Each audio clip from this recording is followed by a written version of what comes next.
విప్లవ వీరుడు మన్యం స్ఫూర్తి దేశం కోసం తృణప్రాయంగా అసువులు అర్పించిన మన ఆంధ్రుడు మెద్రాస్ కలకత్తాలలో మాత్రమే కాకుండా లండన్లో కూడా తన పేరు వింటే బ్రిటిష్ వారు చెమటలు పట్టేటట్టుగా ఉద్యమ స్ఫూర్తిని నడిపిన నాయకుడు మన అల్లూరి. జీవించింది 27 సంవత్సరములే అయినప్పటికీ, ఉద్యమం నడిపింది 1 సంవత్సరమే అయినప్పటికీ, శతాబ్దాలుగా భారతదేశములో ఉండే పరపాలన యొక్క పునాదులను కదిలించినటువంటి విప్లవ నాయకుడు మన రామరాజు. తండ్రి నుండి దేశభక్తి, తల్లి నుండి భారత భాగవత రామాయణములలో ఉండే వీరగాథలతో స్ఫూర్తి పొంది ఈ దేశం కోసం జీవిత పర్యంతము కృషి చేసిన గొప్ప వ్యక్తి.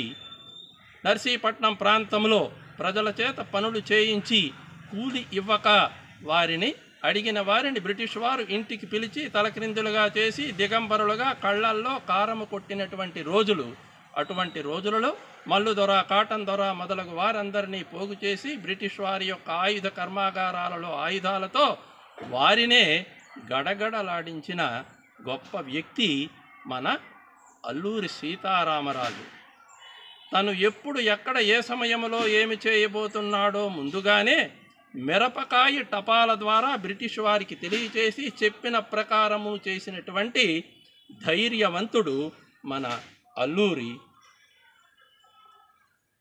కళవల మందే నీ మిరపకాయ టపాకు, ప్రభుత్వ మిలిటరీ దళములు నీ విజృంభణకు తల్లడిల్లెన్ పశుశక్తి, సర్వదా తళతళలాడు నీ సుచరితముల్, భరత భారతీ మహోజ్వల మకుటాగ్రమునందు విలసదృచి రంజిత రత్నపుంజముల్, పౌరుషము పట్టుదల దేశభక్తి ధైర్య సాహసములు అనన్యాదృశములుగాగా తెలుగువారి గుండెలు నింపినావు.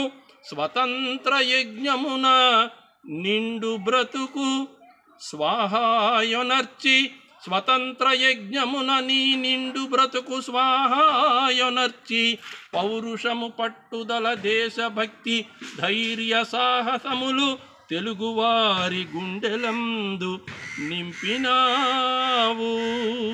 భారత్ మాతా కీ జై, భారత్ మాతా కీ జై, భారత్ మాతా కీ జై.